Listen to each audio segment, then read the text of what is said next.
Tutoriel pour apprendre à utiliser l'application gratuite StoryJumper qui permet de créer des livres numériques que l'on peut partager en ligne avec des options de travail collaboratif intéressantes. Rendez-vous donc sur le site storyjumper.com. Cliquez sur le lien. Vous n'avez pas de compte, vous allez devoir en créer un en suivant la procédure habituelle. Cliquez sur Sign Up. Vous pouvez vous créer un compte StoryJumper avec votre compte Google, votre compte Facebook, ou alors, en suivant cette procédure-ci, on vous demandera un nom d'utilisateur, une adresse mail, un mot de passe, et vous aurez ensuite un compte StoryJumper. Moi j'ai déjà un compte, donc je vais simplement me connecter, login, avec mon compte Google pour gagner un peu de temps, et j'arrive sur ma page d'accueil. Ici, j'ai les livres que j'ai créés auparavant, et ici je peux voir les livres créés par d'autres personnes qui les ont rendus publics. Alors on va voir tout de suite à quoi ressemble un livre numérique StoryJumper. On va cliquer sur celui-ci, et donc il suffit ensuite de tourner les pages pour lire ce livre. Voilà, on a ainsi les différentes pages de ce livre numérique. Allons tout de suite voir comment créer un livre. On retourne sur la page d'accueil, Home, et on va donc cliquer sur Create a Book, créer un livre. On nous propose des templates, des préformats, mais il est plus simple de partir d'une page blanche. On va donc cliquer sur Blank. On patiente un instant, le temps que l'éditeur s'ouvre. Voilà, c'est fait. Alors ensuite, c'est assez simple. Ici, sur le côté, on a les options qui nous permettront d'insérer sur nos pages texte, images, etc. Ici, on a les pages de travail dans lesquelles on va insérer justement tous ces objets. Et puis en bas, on a les différentes pages de notre livre, la page d'accueil sur laquelle on reviendra tout à l'heure, la page de dédicace, et ensuite, les pages blanches, les doubles pages blanches sur lesquelles on va travailler. Allons voir tout de suite justement comment insérer des objets sur nos pages. Prenons cette page-ci blanche donc. Dans StoryJumper, on peut insérer des textes, on peut insérer des personnages ou des objets que l'on peut déplacer, on peut également insérer des fonds d'écran, des scènes, et puis on peut également télécharger ses propres photos, ses propres images. Alors on va commencer tout de suite par aller sur scène. Donc ici on nous propose un certain nombre d'images, vous voyez, que l'on peut insérer en tant qu'image de fond. On a également la possibilité de faire des recherches, par exemple, voilà, si je veux une image, voilà, sun, je fais rechercher, et je fais chercher plus de photos. Voilà, j'ai ici une proposition d'un certain nombre d'images gratuites que je peux donc télécharger pour en faire des scènes de fond. J'ai d'ailleurs la possibilité, vous voyez, de sélectionner la partie qui m'intéresse. Voilà, je patiente un instant. Voilà une scène de fond d'écran. Alors, on va voir bien sûr que l'on peut utiliser ses propres photos, ses propres images, ce qui est quand même plus pratique. On va passer sur la deuxième page pour justement visualiser ça. Allez, même sur la quatrième. Donc, on va aller par exemple sur photos et on va aller télécharger nos photos, upload your photo. On va aller chercher dans notre ordinateur, dans nos dossiers, ce que l'on cherche. Dossier image par exemple, et puis imaginons qu'on travaille sur un livre sur la résistance. Voilà, on a préparé une image, on l'ouvre et on patiente un instant. On va donc décider que cette image est une image scène. Voilà, pareil, on peut déplacer le cadre ou sélectionner simplement une partie, allez celle-ci, et on valide. Voilà, on a donc notre scène de fond de page. Bien sûr, on peut la dupliquer si on souhaite avoir plusieurs fois le même fond. Il suffit ici de faire copie, et vous voyez, notre fond se copie sur plusieurs pages. Si on souhaite revenir en arrière, il suffit de cliquer sur Undo, et puis voilà, on annule ce qu'on a fait. Voilà. Même chose, si on souhaite supprimer une page inutile, il suffit de cliquer sur Delete Page, et puis on confirme le fait qu'on ne souhaite pas conserver cette page. Revenons ici. On a donc notre fond d'image, et on va donc insérer des éléments dessus. Alors, on va aller chercher des props.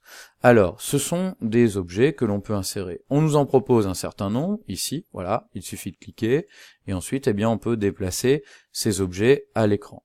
On va aller chercher quelque chose de plus adapté à notre thème sur la résistance.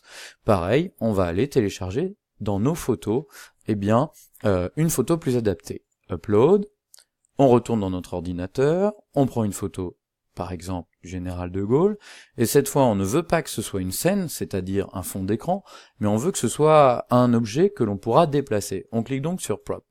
Pareil, on peut redimensionner si on le souhaite, voilà, et puis ensuite, on valide. On a également la possibilité, eh bien, d'avoir un cadrage, par exemple, sous la forme d'ovale, et on peut jouer sur ce format. Là, on va se contenter de quelque chose de basique, ceci. Et donc, on valide.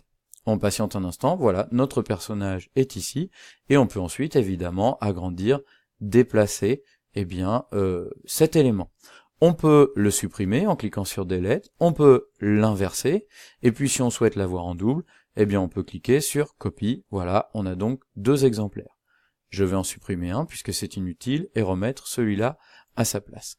Ensuite, on a également la possibilité d'insérer d'autres éléments.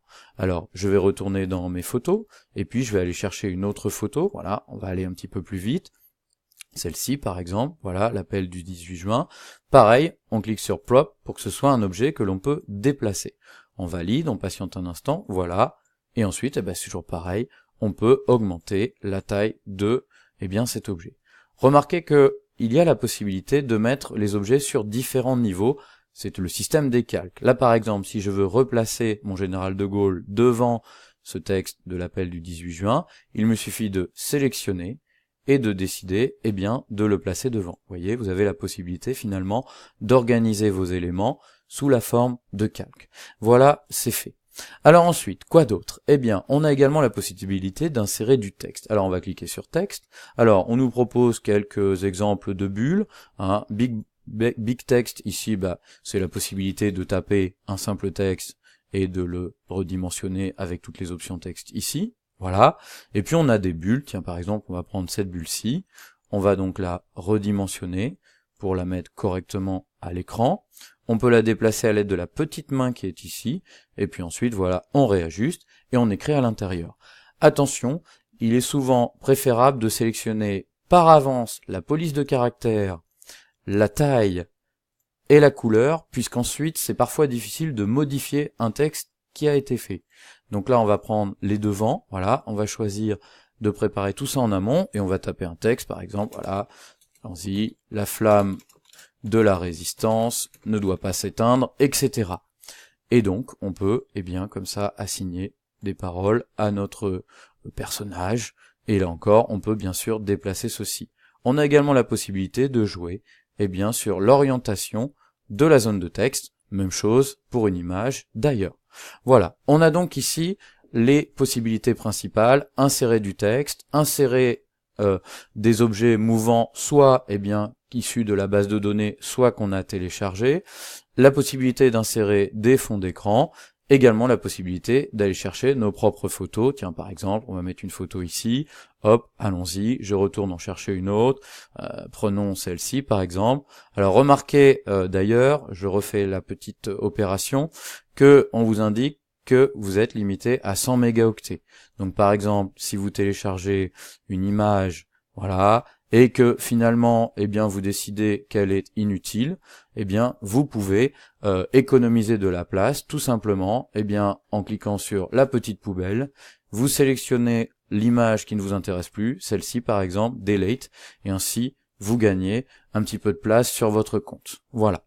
Alors, on va voir qu'on peut également s'enregistrer sur Story Jumper. C'est très simple, tiens par exemple, si on veut rajouter un petit commentaire ici, je sélectionne ma page et je clique sur Add Voice. Et ensuite, eh bien, je peux tout simplement m'enregistrer.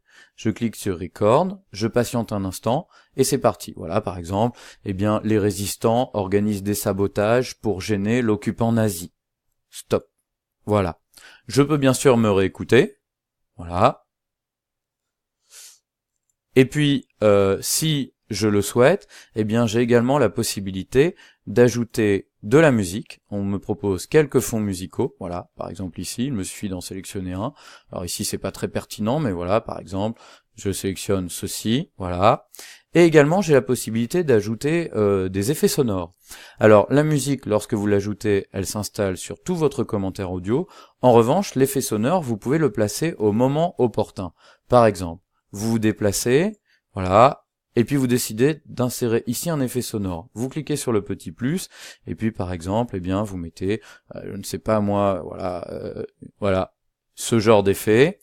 Et lorsque, eh bien, alors attendez, je ne l'ai pas ajouté, voilà ici, vous voyez, il est simplement inclus ici, vous pouvez réécouter l'ensemble, voilà, et lorsque vous êtes satisfait, eh bien, il vous suffira de sauvegarder. Bien sûr, vous pouvez supprimer un élément. Tiens, par exemple, je vais supprimer la musique qui ne me convient pas. Je vais simplement garder ma voix et l'effet sonore. Voilà, j'enregistre, je patiente un instant, et voilà.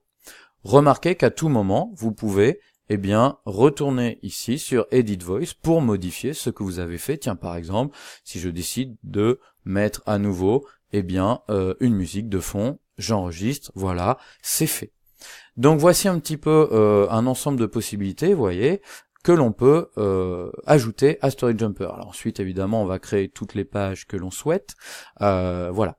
Dernière chose, on va traiter le cas de la page de couverture. Pour cela, on va tout d'abord indiquer un titre, et ce sera d'ailleurs le titre du fichier. Alors, par exemple, on va l'appeler donc la résistance française. Voilà, on va dire qu'on est satisfait, hein, et on peut par exemple modifier la taille de police de caractère, et vous voyez ici donc il y a un petit problème.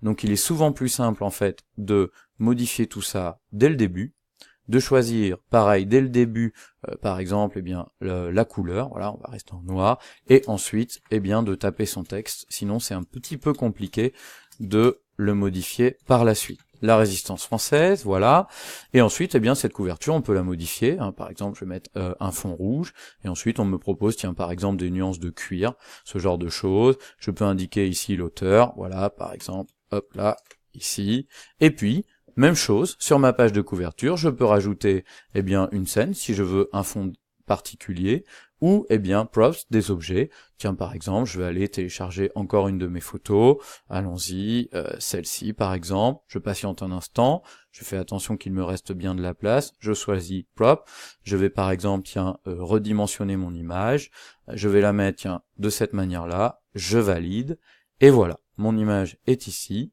je vais la mettre ici, voilà, j'ai constitué la couverture de mon livre. Pareil ici sur la page des dédicaces, hein, voilà, à mes élèves, etc. Et puis, lorsque l'on est satisfait de l'ensemble, c'est pas compliqué, on sauvegarde, et du coup, le livre est enregistré. Alors, pour le prévisualiser, c'est ici, hein, il suffit de tourner les pages pour voir ce qu'on a fait. Alors évidemment ici on n'a pas fait grand chose, on peut d'ailleurs écouter le livre, voilà, ici on a donc la plage son qui se lit, voilà un petit peu à quoi ressemble un Story Jumper Book. Autre chose, lorsqu'on retourne sur notre page d'accueil, vous voyez ce livre n'est pas terminé. Si je clique ici, il sera validé, je ne pourrai plus le modifier, sauf à le rouvrir à nouveau. Pour l'éditer, il me suffit de cliquer dessus, et voilà, et ensuite je clique sur Edit, je retourne dans l'éditeur, et ensuite, à nouveau, je peux modifier tout ce que j'ai fait. Voilà, par exemple, je décide de supprimer cette zone qui ne m'intéresse plus, et à nouveau, j'enregistre. Donc, tout est modifiable à tout moment. J'ai la possibilité également de partager mon livre en cliquant sur Share. Voilà, je peux le rendre public pour que tout le monde puisse le voir. Je peux avoir un lien de partage, hein, qu'il me suffit de copier pour le transférer à quelqu'un qui pourra lire mon livre, sans bien sûr le modifier. J'ai la possibilité également d'insérer ce livre sur des blogs, etc., etc. Voilà. Dernière option intéressante, le collaboratif. Retournons ici. Donc par exemple, j'ai créé ce livre, je vais retourner dans l'éditeur, voilà, je vais aller sur Edit, et je veux travailler avec quelqu'un sur cet ouvrage. Il me suffit de cliquer ici sur Invite, et d'entrer ici l'adresse mail de quelqu'un qui a bien sûr déjà un compte Story Jumper. Je clique ensuite là, et du coup, ce livre sera copié-collé dans son compte. De cette manière, nous pourrons travailler à deux, chacun dans notre compte, sur le même livre numérique. Cela permet de faire donc un livre collaboratif. Voilà, vous avez donc maintenant l'essentiel des options, c'est à vous de jouer et donc de créer tout un ensemble d'ouvrages. Si vous voulez supprimer un livre, c'est très simple, vous le cliquez ici, et voilà, vous faites de la place sur votre compte. À vous de jouer.